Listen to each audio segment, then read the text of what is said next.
Om Shri Ganeshaya Namaha. Om Shri Saraswatyai Namaha. Om Shri Gurubhyo Namaha. Sada Shiva Samarambham Shankaracharya Madhyamam Asmadacharya Paryantam Vande Guru Paramparam. Shruti Smriti Purananam Alayam Karunalayam Namami Bhagavatpada Shankaram Lokashankaram. Shankaram Shankaracharyam Keshavam Badharayanam Sutrabhashya Kritav Vande Punah Punah. Samasta Jana Kalyane Niratam Karunamayam Namami Chinmayam Devam Sadgurum Brahmavidvaram. Sadgurum Brahmavidvaram. Om Sahana Bhavatu Sahanau Bhunaktu Sahaviryam Karavavahai Tejasvinavaditamastu ma vidvishavahai. Om Shanti Shanti.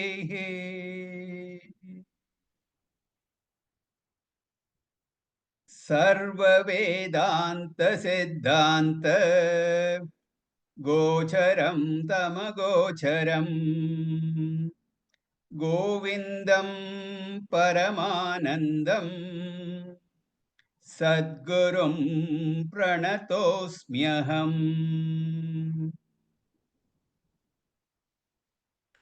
Hari Om.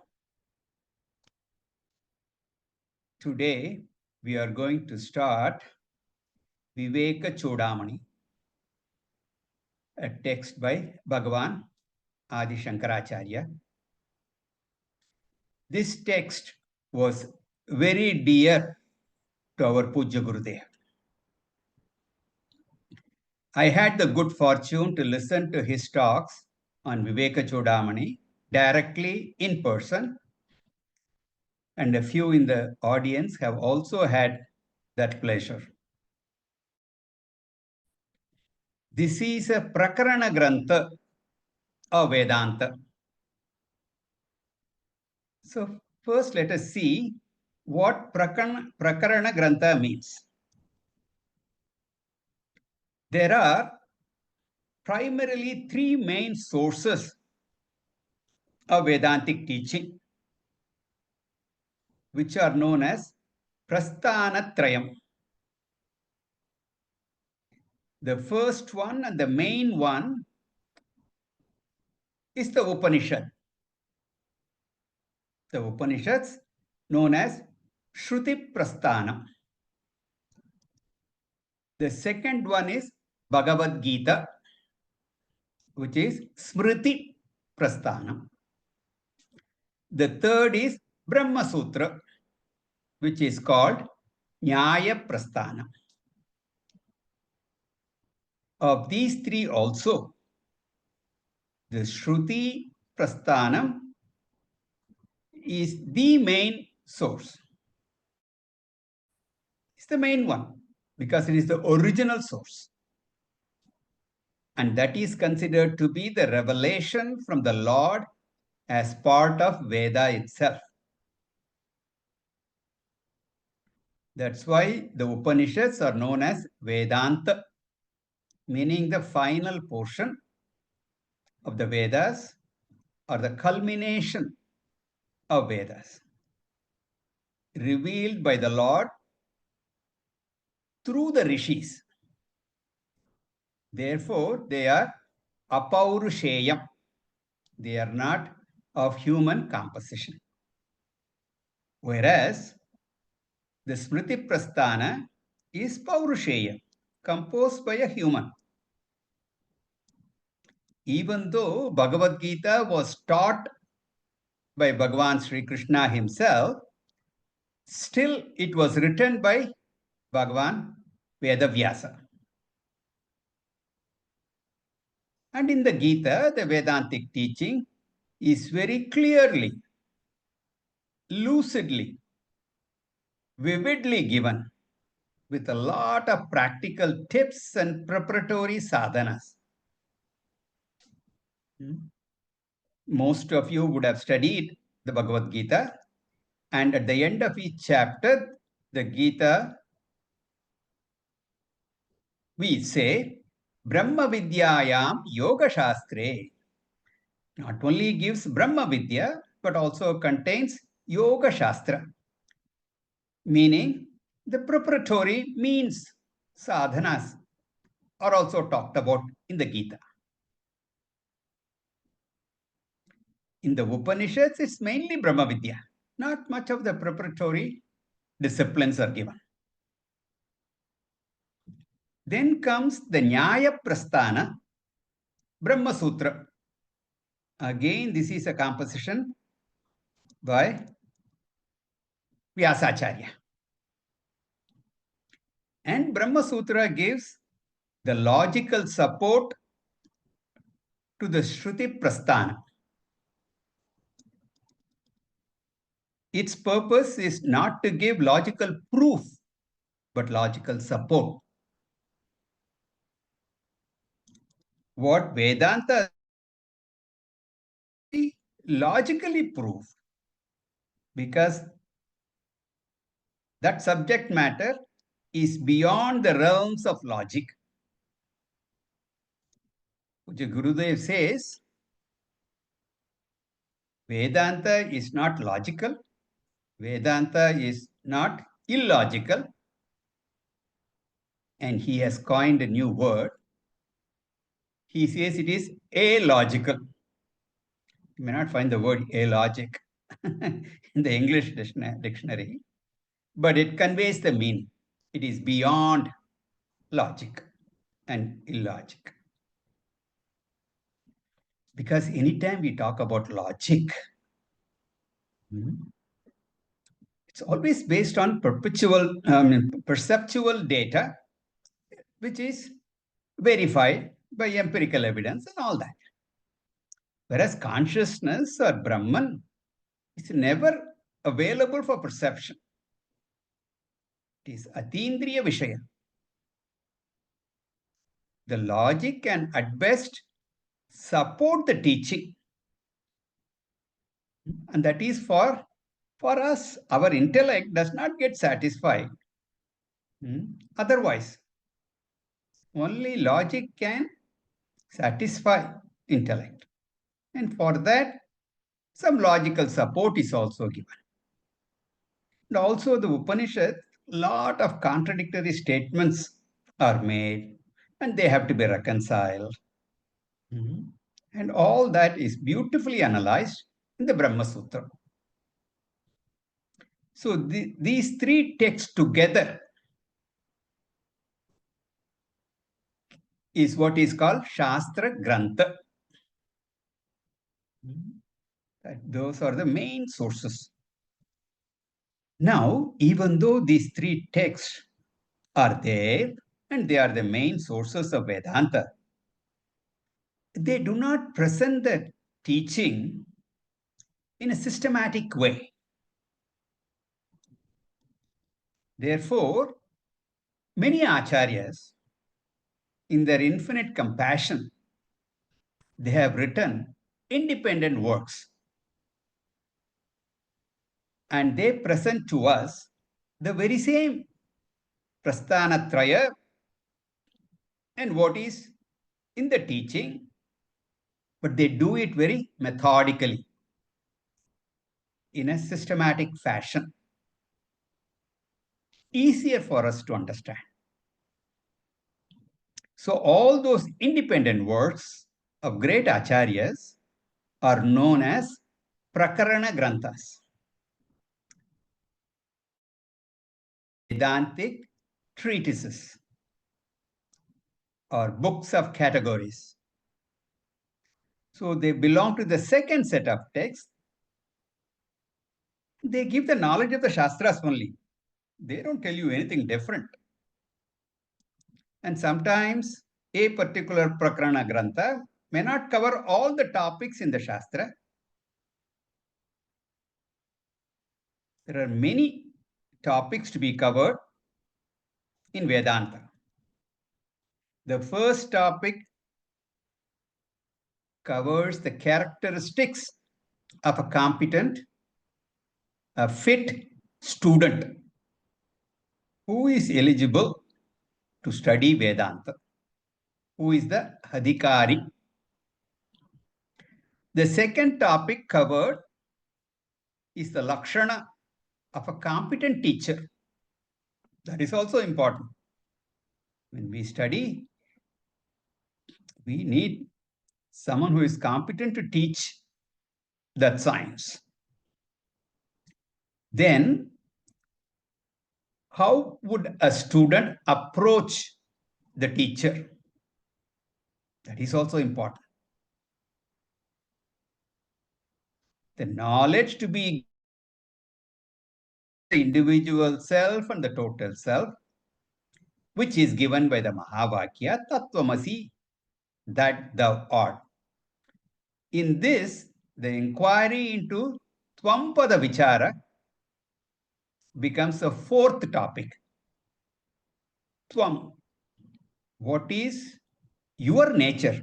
What is your digging into that, probing into that?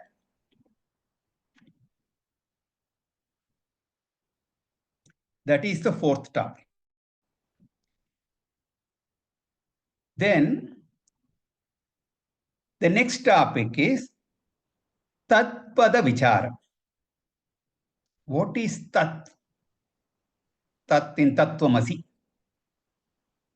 What is the essential nature of Tat? What does it indicate? The implied meaning of Tat.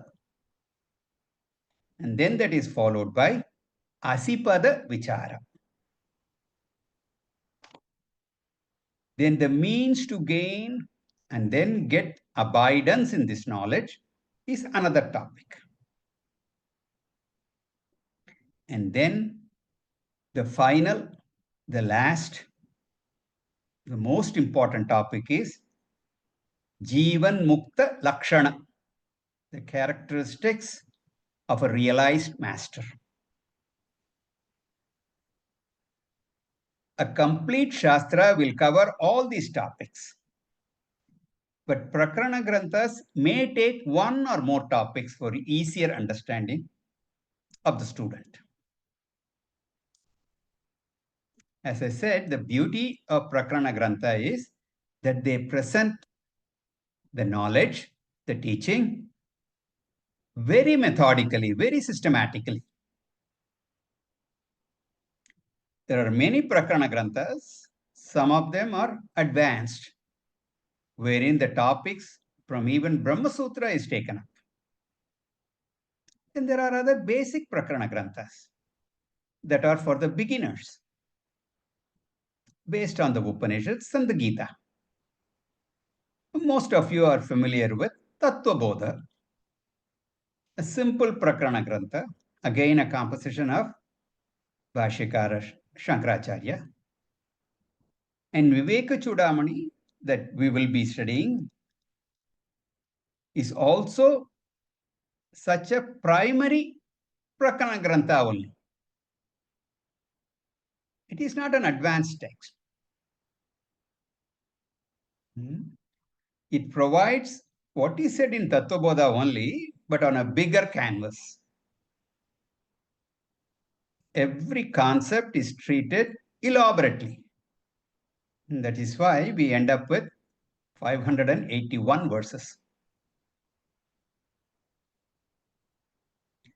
Beauty of Vivekachudamani is it covers all the topics. As I said, some Prakarana Granthas take up only one or few topics. But this text, Vivekachudamani, covers the entire set. That is the beauty. Very comprehensive text.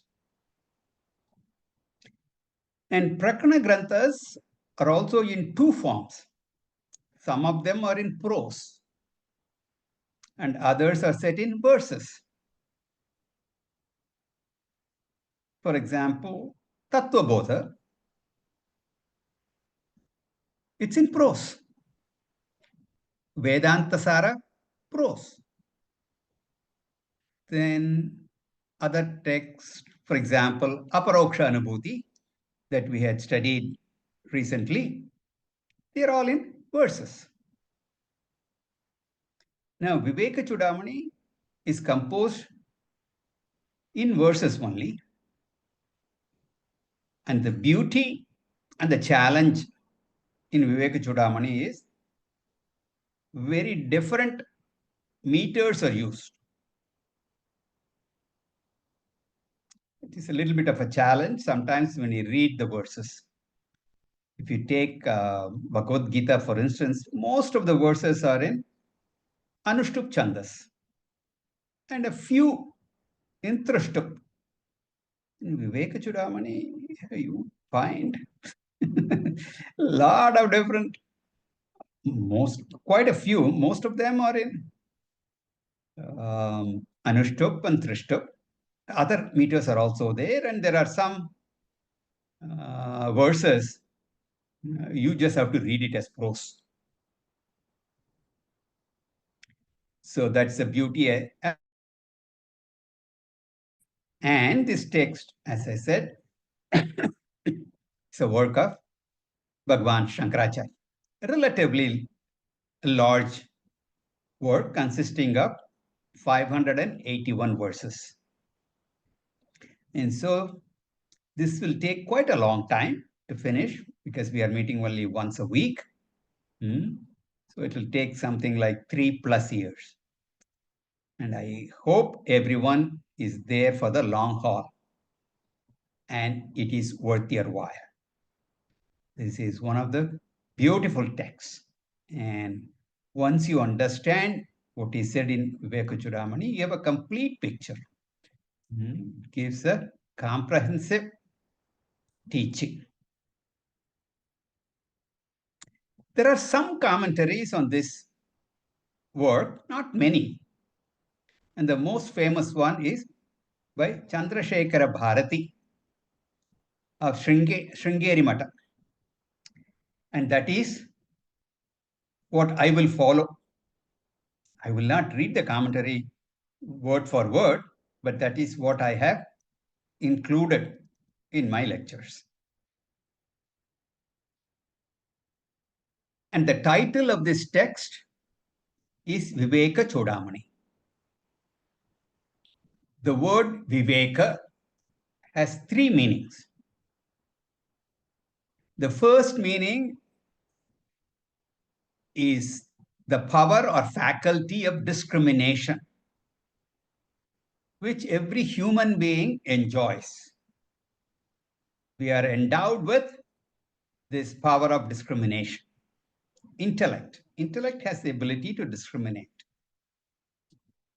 The next meaning is the process of discrimination, in which we use that power of discrimination. We deploy that. That is the second. Whenever you have to choose this or that, evaluate the pros and cons, you are employing this power of discrimination. That operation, that is also called Viveka. So Viveka Shakti is one meaning. Viveka Kriya, action, process, second meaning. And the third meaning is the knowledge that comes out of this discrimination. The knowledge is also called Viveka. Viveka Jnanam. That is the third meaning. So Viveka Shakti, Viveka Kriya, and Viveka Jnanam are the three aspects of Viveka. We all have Viveka Shakti. Now and then we employ that in the form of Viveka Kriya. And as a result of that, we will get the Viveka Jnanam as well. So in English, we can call this discrimination faculty, discrimination process, and discrimination knowledge. So these three meanings, which should we take for Viveka Chudamani? We should take the second and third meanings, because this book does those two things. There is a process of discrimination, and at the end of the book, we should gain this knowledge born out of discrimination. So the process is also involved. The knowledge is also involved. Therefore, this is called Viveka. Now the next question is, discrimination between what and what? In our lives, we have to make choices constantly. Here we take Viveka as the discrimination between the truth and falsehood, between reality and unreality, between Sat and Asat. Our aim is what? Asatoma Sadgamaya, to go from the untruth to the truth. Asataha Sadgamaya. So only when we do this Sat Asat Viveka, later Mrityoho Ma Amritangamaya, we can go from mortality to immortality. Therefore, this work is Sadasat Viveka Chudamani. Atma Anatma Viveka Chudamani. Or Tattva Atattva, or Sharira Asharira, or Nitya Anitya Viveka Chudamani. All these words we will see in detail as we study. Okay. So this is the meaning of Viveka. Basic is Sadasat, discrimination. Discrimination between the real and unreal. So Viveka is the first component of Viveka Chudamani. Then the next word is Chudamani. Chuda means the head and mani means a jewel or a gem. Therefore, Chudamani means the crest jewel or a head ornament.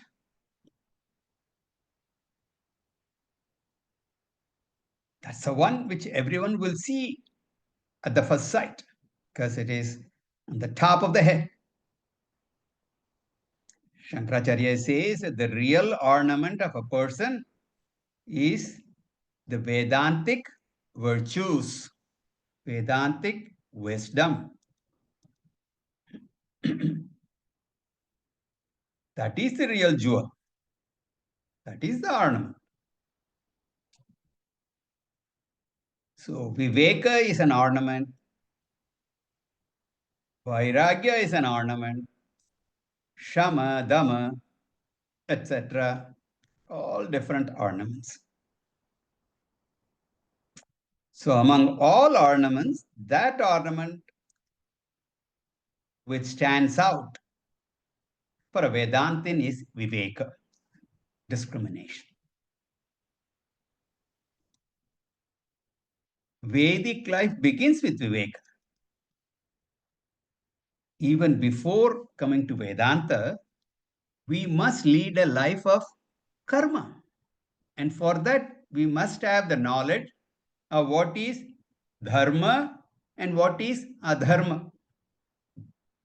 Therefore, even before coming to Vedanta, one must study the Purva Bhaga of Veda, the earlier portions of the Veda.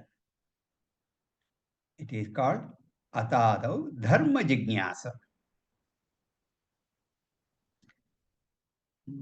Then only we can see Vedanta later. Therefore, first know Dharma, lead a virtuous life. You should know what is Dharma, what is right, what is moral, what is ethical. You should also know what is Adharma, so that you may scrupulously avoid Adharma. When a brahmachari enters Gurukula, the teacher teaches what all actions can be done and what actions should not be done. The do's and the do nots are taught. Thereafter, Satya can be learned. So, Viveka is the first virtue. So, to begin with, start with Dharma, Adharma, Viveka. And later we go to Nitya, Anitya, Viveka. So, Dharma, Adharma, Viveka is called Veda Purva, the earlier portion of the Veda, the karma. After that, one goes to the Nitya, Anitya, Viveka to get to know what is the eternal, what is real, and what is ephemeral, and what is not real. That all comes under Veda Anta, the end or the latter portion of the Vedas. The Dharma Adharma Viveka gives Jnana Yogyata, the eligibility to do the Nitya Anitya Viveka, which in turn will give you the Jnana. So Viveka is the most important virtue. Putting it in simple, practical terms, it's being very clear about the priorities in life. We will then be able to lead our lives usefully, purposefully, only when our priorities are clear. Clarity should be there. Because we have to take care of so many things in this life. We have to take care of our physical and mental. All that has to be taken care of. Professionally also, so many duties are there. Every moment we have to choose. And if we have to make the right choice, priorities should be very clear.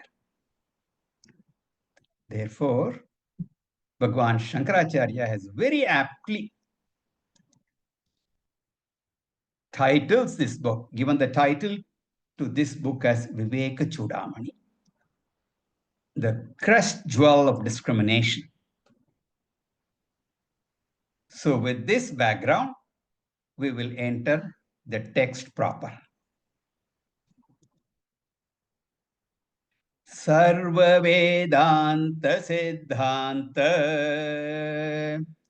सर्ववेदान्त सिद्धान्त गोचरं तमगोचरम्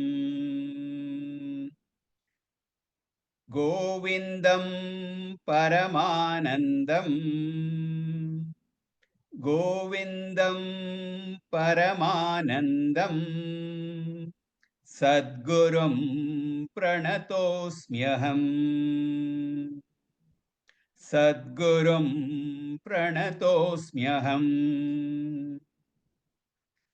सर्ववेदान्त सिद्धान्त गोचरं तमगोचरम् गोविन्दं परमानन्दम् सद्गुरुं प्रणतोऽस्म्यहम्. It is our tradition that we always begin the text with an invocation. And so Shankaracharya also begins with a beautiful Mangalacharana invocation. And he does so seeking the blessings of his Guru. So we will chant this verse at the beginning of every class. Usually the invocation is in the form of Ishvara Namaskara, prostrations to Bhagavan. Here, Bhashikara starts with Guru Namaskara, prostrations to his Guru.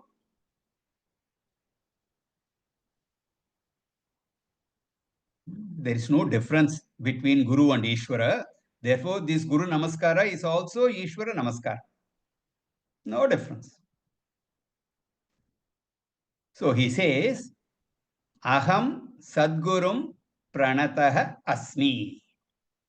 I bow down, I prostrate, I offer my prostrations to my Sadguru. So Guru means the Vedantic teacher, the teacher of Vedanta. Grinati Upadeshati iti Guruhu. To teach. Grinati, the one who does the Upadesha, he is called Guru. One who teaches anything can be called Guru. But here, what type of Guru we are talking about? He is Sad Guru. He is the teacher of Sad Brahma. The word Sat refers to pure existence, Brahman. Therefore, Brahma Vidya Guru Aham Pranataha Asmi. I bow down. I do Namaskara to Sadguru, the teacher who reveals the nature of Brahman.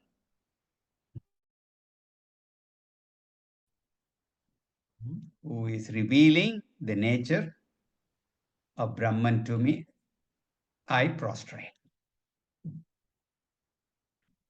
Then Shankaracharya describes that Guru. Paramanandam, the one who is an embodiment of supreme Ananda, Parama, supreme Ananda, bliss, the highest Ananda.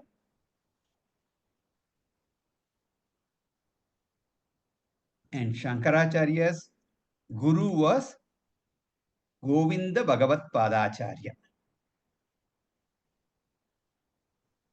We have seen the meaning of Govinda before in other texts. You're all, most of you will be familiar with that. Even in Bhajagovindam, we see Bhajagovindam, Bhajagovindam, Govindam Bhaja. There also he remembered his Guru. Therefore, I offer my prostrations to my Guru, Govindam Paramanandam, Govinda Bhagavat Pada. This is one meaning. Again, the word go means Upanishad, Vedanta, Vindate, gained. So speaking etymologically, Govinda is that which is gained from the study of Vedanta. What is his real nature? He is not the mere physical body. The physical body is just an outer shell, a superficial shell. But he is none other than Brahman himself, Brahman itself. So in the first line, tam, that. What is that? Parama Anandam, the nature of supreme bliss. That is Paramatmanam, the supreme self. Paramatma Swarupa Govindam Paramanandam Sadgurum Pranataha Asmi. So I bow down to my Guru Govinda Bhagavat Padacharya, who is none other than that Sad Brahman. That Paramatma is now described here. Agocharam, not available for any regular instrument of knowledge. Gochara is something where the senses can reach. It means an object of the senses. So agochara means that which is not an object of perception. When it is not an object of perception, it cannot be an object of inference also. So pratyaksha pramana is ruled out.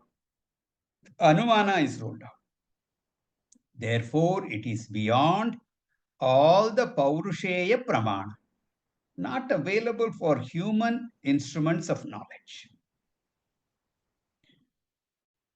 Then how will I know? If it is not available for the sense organs, how can I know? It is not available for the material sciences. Someone nicely said it is not available for physics, it is available only for metaphysics. Where physics stops, there metaphysics starts. Now, what is this meta? That is Vedanta. Therefore, this Sarva Vedanta Siddhanta Gocharam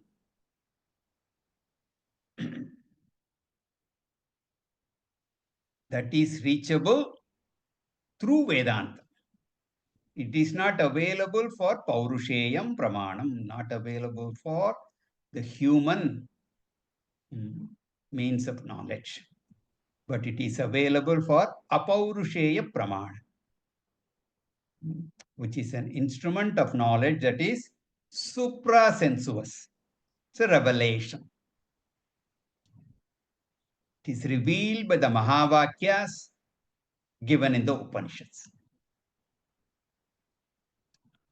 It is available only through the scriptures, revelation through the scriptures. So it is Sarva Vedanta Siddhanta Gocharam. Gocharaha means subject matter. Siddhanta means Tatparyam, the import, the purport. Therefore, Siddhanta Gochara means Tatparya Vishaya, the essential teaching.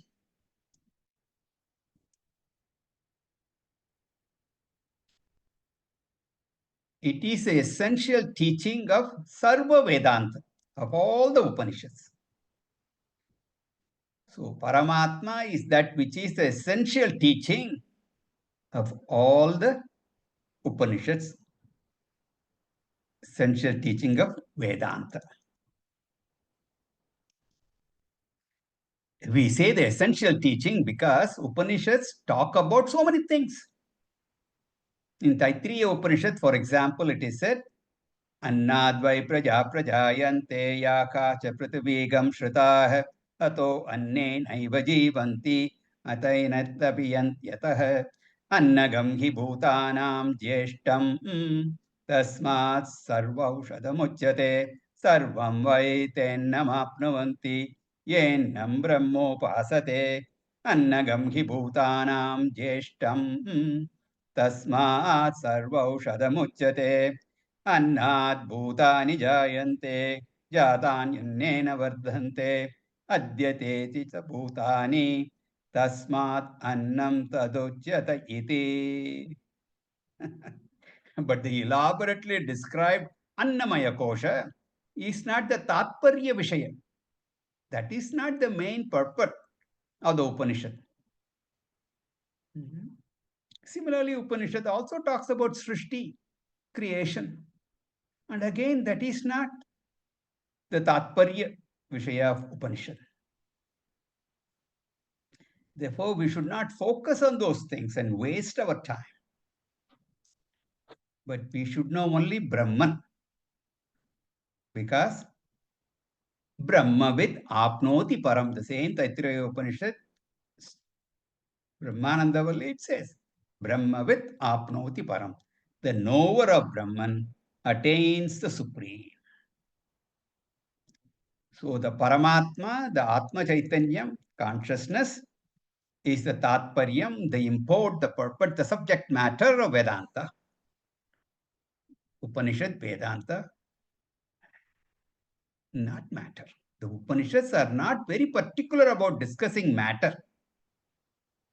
Because science is there for studying.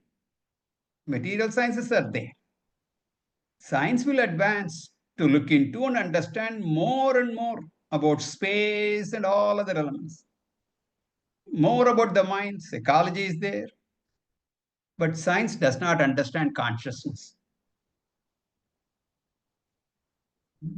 It tries. Most cases it's given up. It does not want to deal with that. But Vedanta deals with that topic only. Material science. So that science has to confine itself to the study of matter and not consciousness. There are two totally different instruments. Science dealing with matter and Vedanta dealing with consciousness. Let us not use science to study consciousness or use Vedanta to study about matter.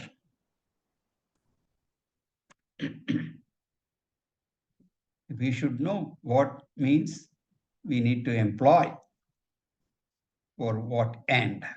This is the idea. Therefore, tam agocharam means the essence of all Vedanta is not available for science. It is available only through Vedanta. So one is a material science, the other is a spiritual science. Do not make use of a means that is inappropriate. Upanishad is not necessary to know fire is hot. A simple touch will prove that. Again, the Upanishad is not necessary to prove whether some object is black or white, red or green. Color is revealed by the eyes. Use your eyes to see form and color. Similarly, to find out what color is an object, you cannot use the ears. The ears have access to colors. To know the colors. Similarly, Vedanta deals with consciousness and science deals with matter. Only Vedanta has access to that Atma Jnana. That Paramatma only has taken this form of my Guru. Paramatma is none other than my Guru Govinda Bhagavat Pada. That Guru has revealed that Paramatma to me. I would not have known otherwise. So from this, it is very clear that the subject matter of Vedanta, of the Upanishads, is not available for direct perception or inference. It can be known only through Shabda Pramana. And that is said here, Sarva Vedanta Siddhanta Gocharam Tamagocharam Govindam Paramanandam Sadgurum Pranatosmi Aham. I offer my prostrations to that Paramatma Rupa Govinda. And as I said, Govinda was the name of his Guru. Govinda is also the name of Bhagavan Sri Krishna. So there is oneness between Guru and Bhagavan. The nature of Ishvara is Paramanandam, supreme bliss. It is not known through the senses. It is the very subject. If it is a subject, I have to realize it as my own self. So that pranataha at the physical level, I bow down to my Guru.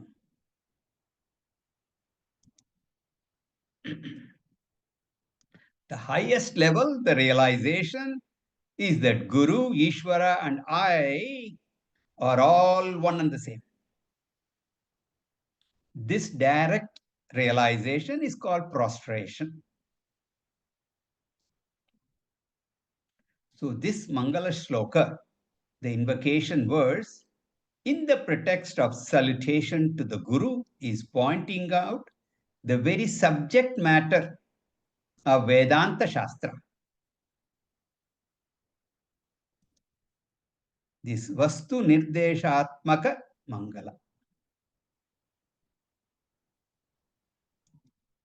It is Namaskara. And at the same time, it indicates the Vedanta Tatparya.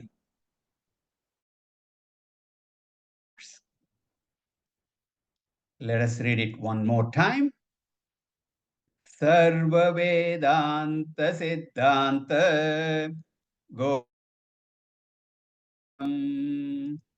Govindam Paramanandam Govindam Paramanandam Sadgurum Pranatosmyaham. So this is the first verse that we have seen today. In the second verse that we will take up in the next class, gives the greatness of human life. That will be pointed out. And as I said, we will take it up in the next class. Om Purnamata Purnamidam Purnat Purnamudachyate Purnasya Purnamadaya Purnamevavashishyate. Om Shanti Shanti.